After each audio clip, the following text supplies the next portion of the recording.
Are you tired of all the baloney? Well, you know what you need. Straight talk with Jack Graham. So make sure you hit that like button and subscribe so you don't miss out on any future videos. Now, here is Jack Graham.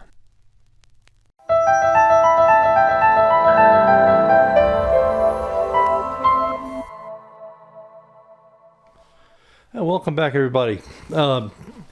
I got such a great response from all of you, and thank you for those of you who left comments and questions on the last video I did regarding CTI Records. And if you haven't seen that video, I think it's 2 back from this one, if I remember right. Maybe 3, but 2. So I'm going to I pulled out another, 5 or 6 CTIs and listened to them this week, and man, I tell you what, I think CTI gets a bad rap sometimes. There's a lot of commercial stuff there, yes.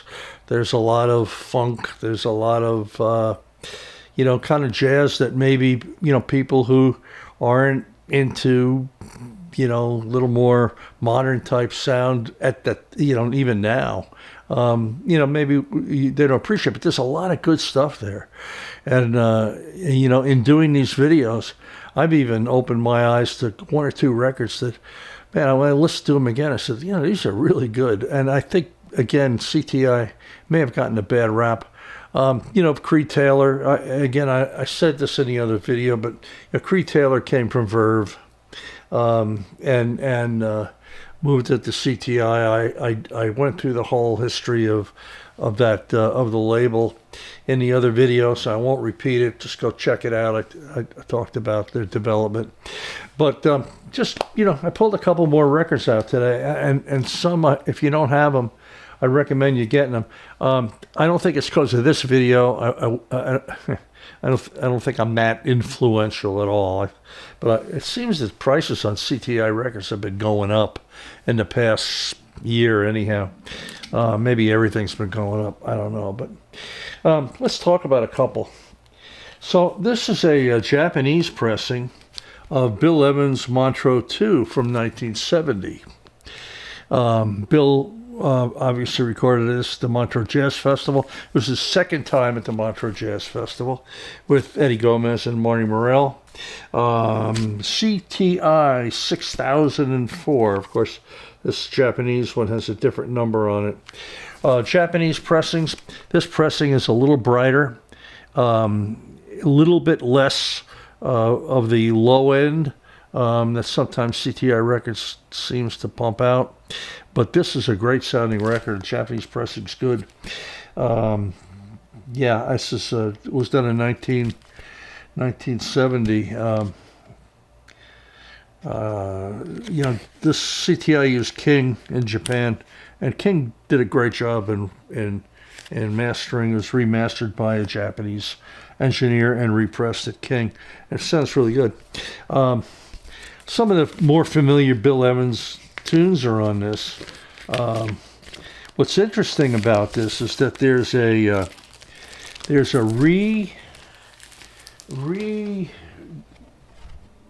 playing of of course 34 Skidoo is on here, but Periscope is on here, and this had not been recorded by Bill in a number of years, and it's really cool.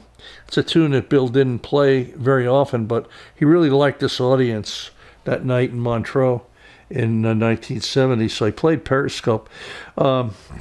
He opens up with a pretty swinging version of very early Bill Evans tune, and then goes into the ballad Alfie. Some of these tunes are very common to Bill Evans in that period. How My Heart Sings is on this, and some other things that Bill played quite a bit is on this. But what's really interesting about this record is that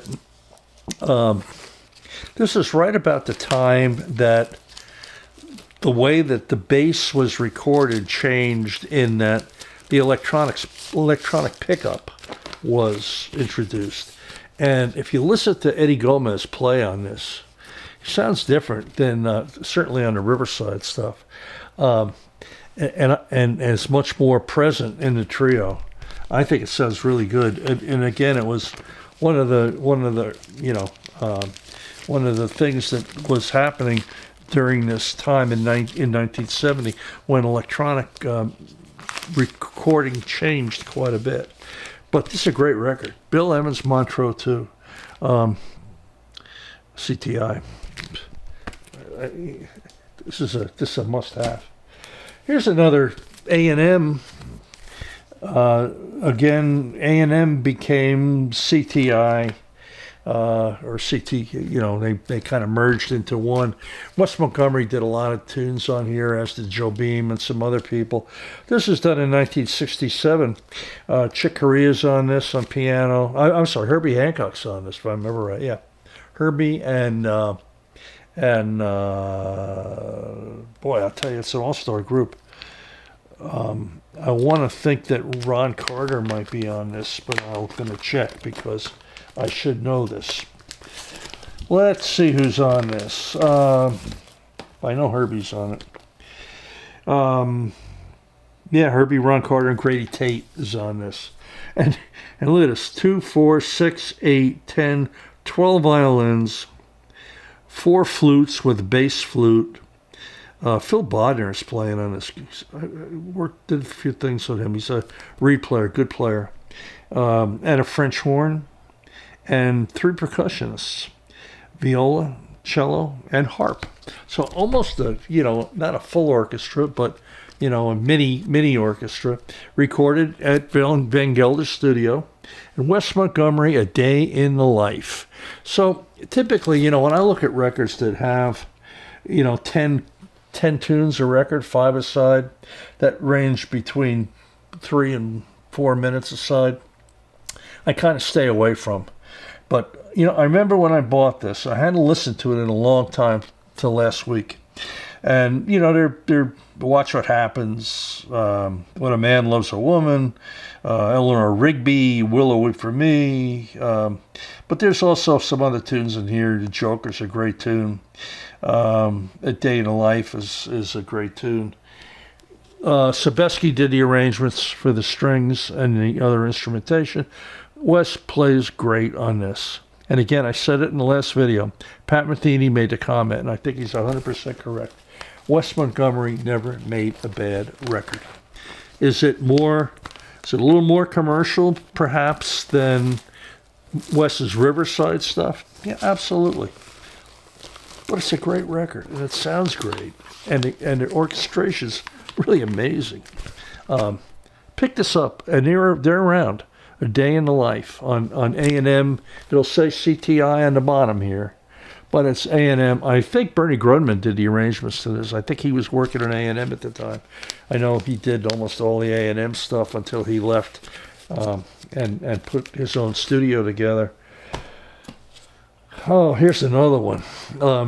Freddie Hubbard, Keep Your Soul Together. Now, we talked about Red Clay. We talked about First Light, and those are the other 2 that I really, really like. This record came out in the 70s, 74, 75. It's a little more funky than the other records in that it's not a swinging jazz record. However, there's a recording on here of Spirits of Train dedicated to John Coltrane. It's intense. And Freddy plays amazing on this. Junior Cook is on this. Another underrated tenor player. I'm not so sure what happened to him. I'll have to look that up. But it's a great player. There's a ballad called Bridget on this. Freddie plays flugelhorn on. That's just superb. The other 2 cuts are kind of funky, and not my thing, but you may like them. Great sounding record. Again, George Cables is on piano. George, the last time I saw Freddie, Cables was playing with him in the Vanguard. I don't know if there was an alto player, but George Cables, good player. Ron Carr plays on a couple of the tunes. I know he plays on Spirits of Train, and some people, that I don't recognize are on here. But great record from 1973. I think it got reissued in 74, or issued in 74. But Freddie Hubbard, Keep Your Soul Together. CTI 6036. Gatefold. Here's an interesting record. This is a kind of an historic record that people don't talk about enough. Chet Baker didn't play a whole lot from about 1969 to 1974. He had some teeth problems from a fight. What a life this guy had. I went into Chet a little bit in the last video, but this is a comeback record for Chet, and it's called "She Was Too Good for Me." To me, CTI 6050. Done in 1974 with Bob James, Ron Carter, Steve Gadd, Jack DeJohnette on a couple tunes, and again Sebesky arrangements. Chet sings a little bit on this, but this was his back playing record, and from there he made some other records after this, and he moved over to Europe soon after this record and lived in Europe until his death in 1988. But this record here is a really good record, good sounding record.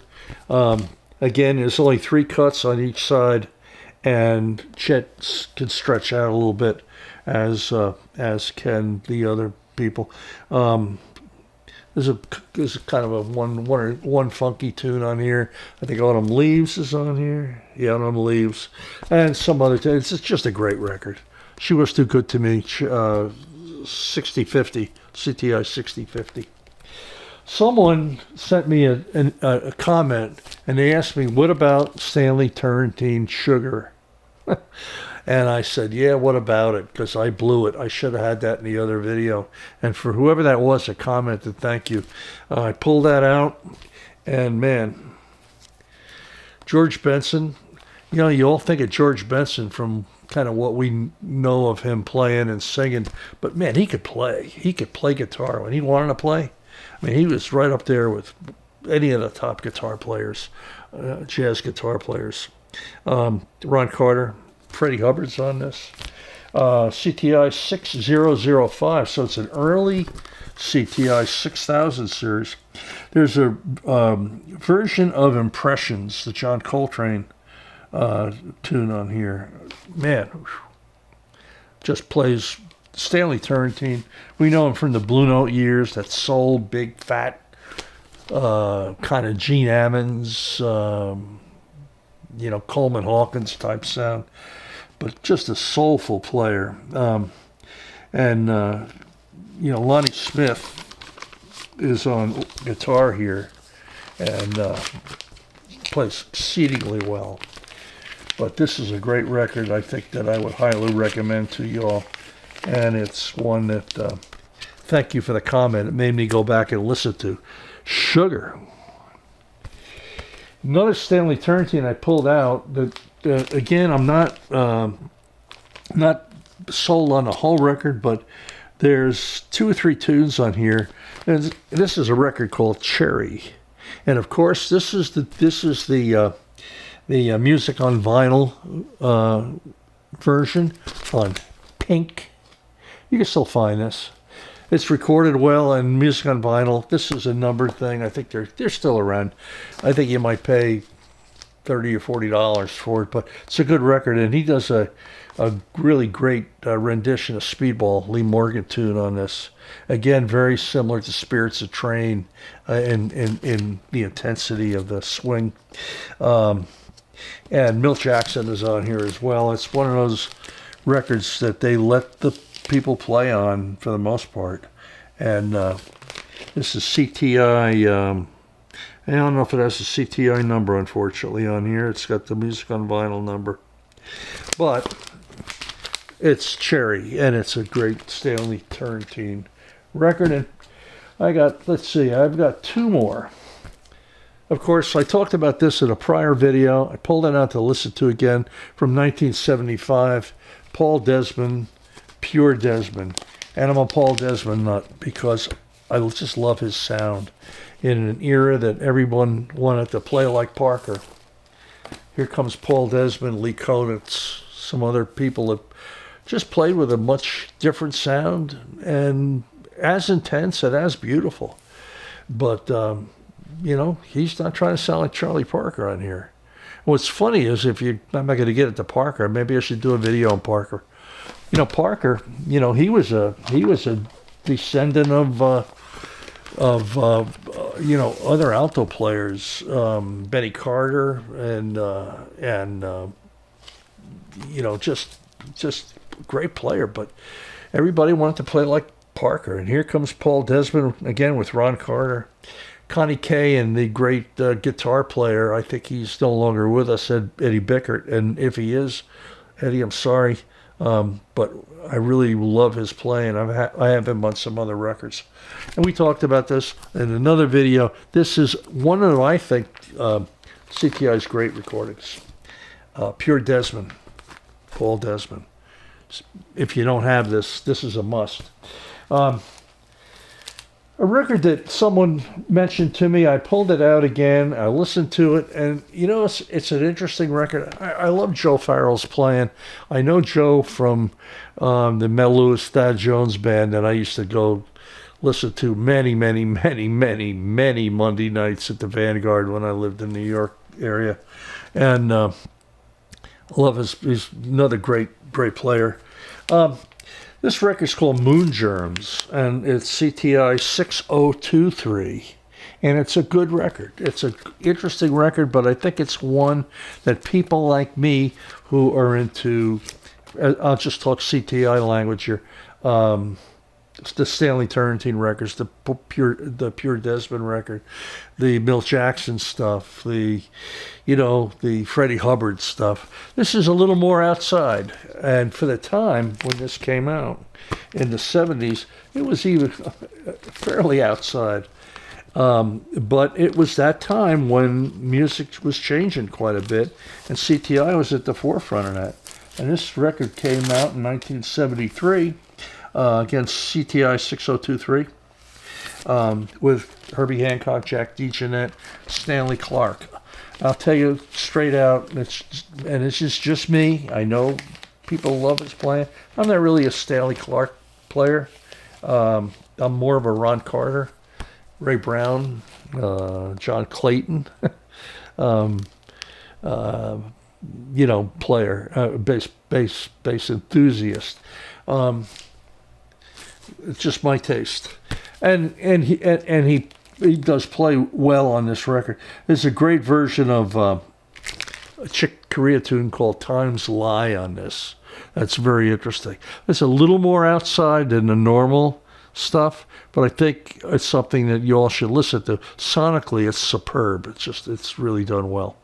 If you want to hear Joe Farrell play, this is not a CTI record, but I pulled it out to show you. I think Joe Farrell's best playing is on this record with Chick Corea. And you've got Joe Farrell, Steve Gadd, Eddie Gomez, and Chick Corea from 1978. It's a record called Friends on the Polydor label. These are still around. You could probably pick one up relatively cheap. And man, what great playing. Everybody, they all play great on this. I mean, they just play great. Joe Farrell plays some flute on this as well. And I think it's Joe Farrell's best playing, other than some of the solos he did with Mel Lewis, Thad Jones's band in New York. Anyhow, some more CTIs. I have more. Maybe I'll pull some more out for another video down the road, but I think we covered about, between this video and the other one, probably, I don't know, about 12 or 13. Very underrated label.